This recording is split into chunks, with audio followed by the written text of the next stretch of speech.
За ер нь бол энэ үндсэн хуульд хүний эрхийг эрхмэлдэг улс орнуудад нэг мөрддөг маш чухал зарчим байна. Төр хаана орох уу, оролцохгүй байх уу гэдэг зарчим. Тэгээд онлоорооч дээр, суур зарчмаараач дээр иргэний нийгмийн бүр суур дээр гэр бүл гэдэг ойлголт байдаг. Тэр гэр бүл гэдэг ойлголт руу төр аль болох оролцохгүй байх гэдэг зарчим барьдаг.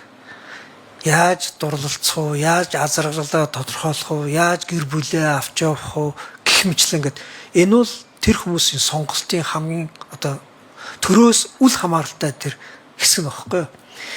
Тэгээд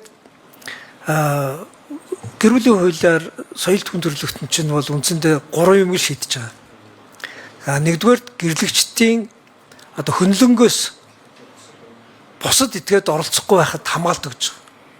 Энэ бусад этгээд гэдэг төр өөрөө ч хүртэл байгаа гэдгийг бид санах хэрэгтэй. Бүр хуулийн нэр барьж төр өөрөө ч орж ирэхгүй байх тухай яриаг хуулиар төр өөрөө өөртөө хил хязгаар тавьж өгч байгаа байхгүй юу?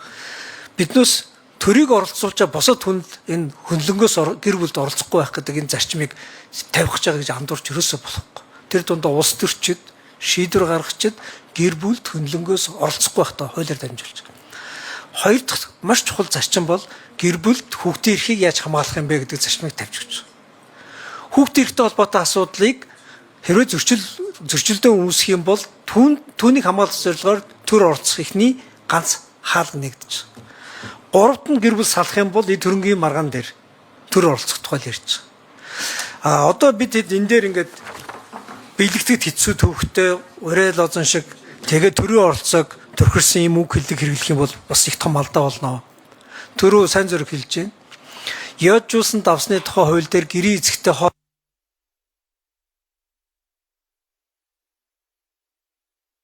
Тэмүүжин гишүүний микрофоныг үцгээд өгье.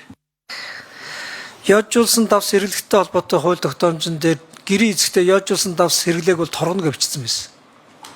Яг тэрнтэй адилхан юмнууд бас орж ирэх гэж байгаа байхгүй юу? Үр хүүхэд нь аав ээжээ асрах, үр хүүхэд аав ээжийн хайрыг бид энд хөндлөнгөөс хүүтэн хуулийн үгээр асуудал болгож тавьж бас болохгүй байхгүй юу?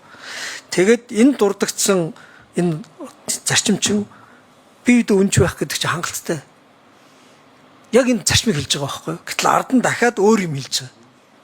Дахиад гэр бүлийн хамтын амьдралаа доктортой байлгах гэдэг чинь бас хангалттай зарчим шүү дээ.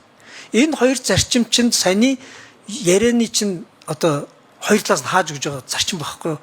Гэтэл одоо хууль хэмнэлттэй байх, ойлгомжтой байх гэдэг олон зарчмуудыг эвдээд гэрэлтийн гэрээгээр шийдэх ёстой асуудлыг нь хууль руу оруулж ирээд төрийн төмөр нүртэй хүүтэн харилцаа руу оруулж ирээсэ болох.